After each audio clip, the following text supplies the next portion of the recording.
Hey guys, how's it going? Today what we're going to be talking about is memory and how to structure our thought so that we can memorize complex sequences of whatever we want.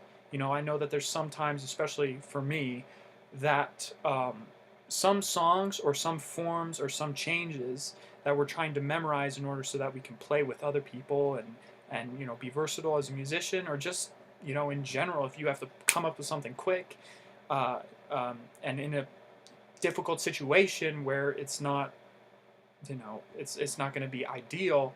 You'll have the tools available so that you can recall those details and recall whatever you want in a quick, easy way that will give you the results that you want every single time. So how are we going to do that? Well, if you read the book Moonwalking with Einstein, it talks about the author. The author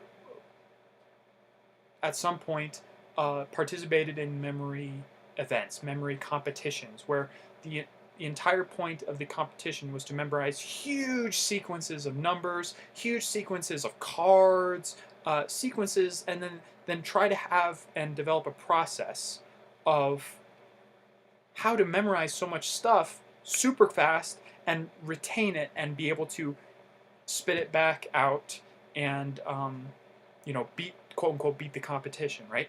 And so in that book, he talks about all the different methods that he was able to build up that skill set so he could win the national championship in the United States of memory competition.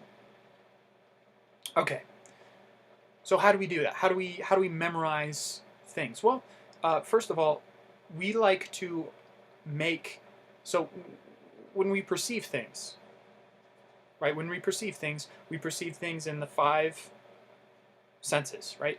Touch, taste, smell, um, touch, taste, smell, audio, and visual, right? All of those. And so, if we can use those modalities of perception and identify them with a number, right? Identify them with the thing that we're trying to memorize, we'll be able to maybe contextualize a story.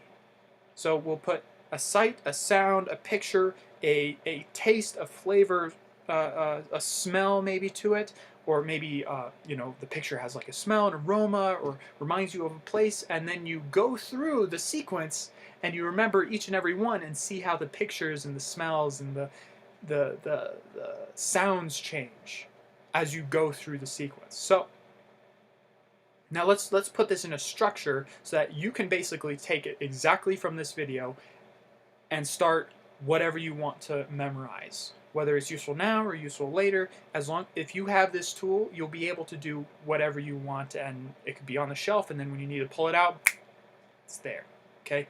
So let's get some stuff together. So I did this and I wanted to look into memory because I could not for the life of me, I could learn tunes, I could play tunes, and like the day after I learned the tune, I could play it. The third day after I learned the tune, 50% of it would be gone. I would not remember the bridge. I would not remember the second A. I would not remember all the different sequences. And I know our teachers say, oh, you should do a Roman numeral analysis so you can extract the principle. Well, some people don't think in numbers. You know, some people don't, like, what is, you know, a line and a dot on top of it mean? Right? They're symbols. They're supposed to be representations of the sound, of the chord symbol, right? So that's useful if that's you. If that's, you know, if seeing words and seeing numbers really clicks, so you know exactly what it is. But for me, or for, you know, maybe some people out there, because they identify with this, that that's not particularly the most impactful for everybody, right? Some people have certain preferences on what modality of information that comes in through those senses, right? Or how it's presented, right? The method of which it's presented. So you have the standard chord symbol, which works, but you also have the Roman numeral, which is the principle. Might work, for some people. I know there's a lot of brilliant people that can just click like that, which is great. And then there's others where we feel like we're left out. Now, how do we bridge that gap so that we can remember a song and remember the chords and everything else and just pick it up 5 to 10 years later and like nothing changed, like nothing, like you've been playing it the entire time? Well, what you can do, let's start with visual. You see a chord symbol. Now you can associate it with a color. Okay, so what, I was checking into synesthesia, where they blend all the senses together, and sounds give them particular instincts of color or texture, and maybe some smells and some tastes, and they put all the senses together, and turns out, using that, they have great memory. They're also very creative because they're like, oh, I'm gonna, play the ceiling. What does the ceiling sound like? And it has these, quote unquote divergence ways of thinking that makes them really creative. So how can we use those tools? Because that would be technically a part of them, but we can also extrapolate that principle and use it within ourselves. It's not like it's exclusive or anything. So let's do that. So we associate a chord with a color. So we have 12 notes. Cool. Now if you had a C, what color would you think of? Like if you had to think of, let's start from the basic one. Would it be yellow, orange, red, blue, green, maybe, purple, maybe a tan, maybe a brown, maybe a black, maybe a gray? Like what color would it be? And so you're like, okay, a C for me is yellow. Okay, that's just personal. Now that can be different for you, but a C for me is yellow for some reason. Just happy C yellow, okay? That's how it feels. Then you go to C sharp. Then you go to the next key, and the next one, and the next one. Now you're like, okay, cool. Now if I played a C major, would it still sound yellow? Would it still be yellow? For me, yes. For you, that might change, right? And then you go through all the different tone qualities, chord qualities, and see if the color changed. Now if it doesn't change, like pretend all the majors and the dominants had the same color to them for that particular note. Well, that'd be useful. Yeah. So you have all of those colors, and now when you look at songs, well, we're not done yet. We have then the minors and dominants, then the diminished and the extension and the chords with extensions on them. They might have different colors. They might maybe be a darker color, or they might be a brighter color, depending on how you see it, right? And so you go through all these chords and all the qualities, and you assign them a color. Now, don't just randomly, of course you could, but the closer it is to how you actually, if you had to think about it, and the color that closely resembles that might be a great anchor for memory. And this gets into the book. If you can associate whatever you're memorizing with as many details as possible, as many divergent details as possible, basically making a web of knowledge, a web of storytelling, and you mesh the stories all together, you'll basically be creating anchor points so that even though you might not remember the note or the chord, you can think about the color and then instantly go to the next one, instantly go to the chord that would be associated with it. So you're like, oh man, I forgot what the bridge is. Well, I remember that it had a burgundy color, so that means A. Perfect, you're back, and then you're like, oh, now I remember the rest, right? It's like those little reminders, but you give yourself, instead of having, a trapeze, like where there's only one rope, for the net, you're giving yourself a whole net, so that if you fall, before it comes up, the net catches you. You have, it's purple, maybe has a particular coarse texture, or you watch those satisfying, those I don't know, like on YouTube they have those videos where it's like 100% satisfying videos, satisfying to watch videos, and it has like people getting like different paints and they're putting it on a white page and they just keep adding it, and it's just like these things with like nice music in the background. It's kind of like that. You're trying to make as many associations as possible with color, And then you put texture. Is this rough? Is this hard? Is it kind of curved? Does it have like a dimension to it? Something like that. And then you also, so you have that. If you hear or smell an aroma or something like that, or you, man, this might sound like flowers or something, smell like flowers, or this might be, maybe, oh, this reminds me of this other album or something like that. This note reminds me of this album or something. Great. There's also a dynamic where the more